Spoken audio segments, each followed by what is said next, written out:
Hello everyone. I'm presenting our proposal on nurturing neighborhoods. The much overlooked implication of growing urbanization is that the number of children living in the cities is constantly increasing. Close to 40% of the total population of our country comprises of children, yet they remain the most neglected group when it comes to planning our cities. Children worldwide are spending less time in outdoor play than ever, and this affects their mental, physical, and social health. Ahmedabad is a pioneer in iconic urban projects, but lacks in active public play spaces. The city's public realm is neither safe nor accessible, but essentially does not meet the aspirations of the children. And moreover, the open spaces and green covers are constantly being replaced by flyovers, parking, and road widening. In this context, our proposal explores how neighborhoods can create outdoor play spaces for children. The study area is a planning boundary of a town planning scheme, predominantly a residential area, which is well connected with public transport and has two large schools marked in pink here, offering expensive paid activities for children as there are no public play spaces. Participatory process carried out in the neighborhood helped understand the issues and preferences by children and parents, along with the evaluation of existing parks which were majorly unused, and this guided the program for demonstrative design intervention in the area marked in the red box. The stretch here has vacant, unutilized space marked in green between the main road and the service road for a length of about 1 kilometer. The carriageway is varying in width and lacks any space to walk. The service lane which connects this area to residential neighborhood is filled with street side parking and fast moving vehicles. The proposal is to create a linear stretch to accommodate space for play.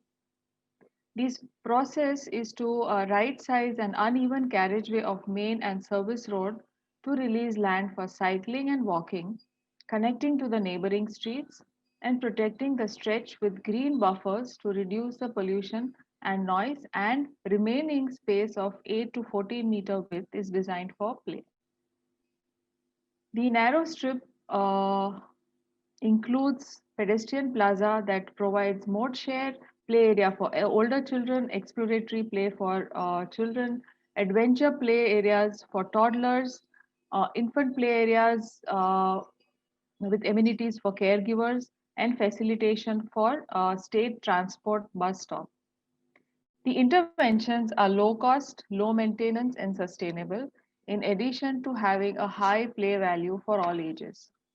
This dead, narrow strip of land is transformed into an inclusive green play space where children can engage with nature, scribble, jump in the sand alongside the shared street, safe for cycling and walking.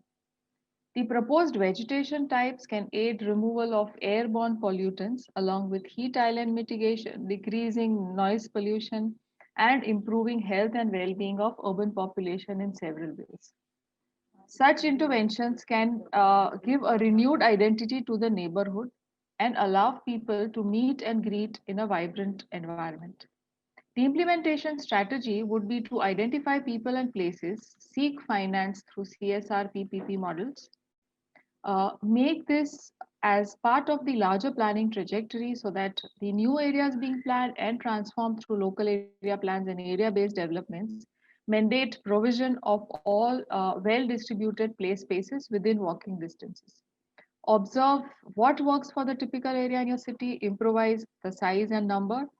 Next, pay a lot of attention to the design of diverse play spaces, which are exploratory, inclusive, green, and have a high play value. Connect these play spaces through play streets, which are safe and allow children independent mobility within their neighborhood. This should not by any means done without empowering children to allow them equal partnership in their built environment. And finally, scale up to the entire city by adopting appropriate scale and activities. Children comprise of a significant portion of our current population as well as our entire future population. This generation, more than ever, more than any other, will need the environmental awareness and citizenship that is instilled through the experience of the city in the childhood. And design professionals need to be better equipped to devise this experience. After all, a city that works for children works for all. Thank you, Charles Correa Foundation, for this opportunity.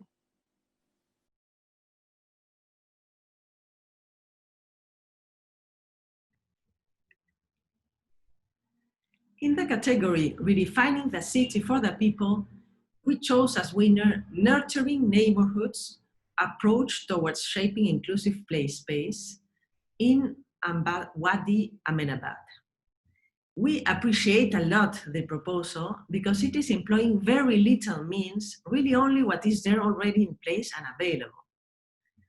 It has the potential to transform the experience of the street, the experience of public space for children and families in their daily life routines. First, the project identified irregular distributions of lanes, existing vacant land, and extra width at the service road.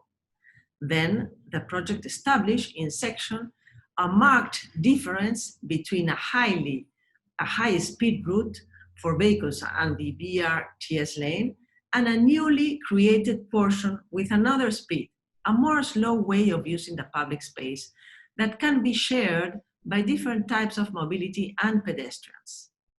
And finally, the project does it without any major intervention, just putting some order, using the vacant land, pushing aside a little bit the road, planting trees, and this strategy makes the project very realistic and feasible and doesn't need a lot of resources.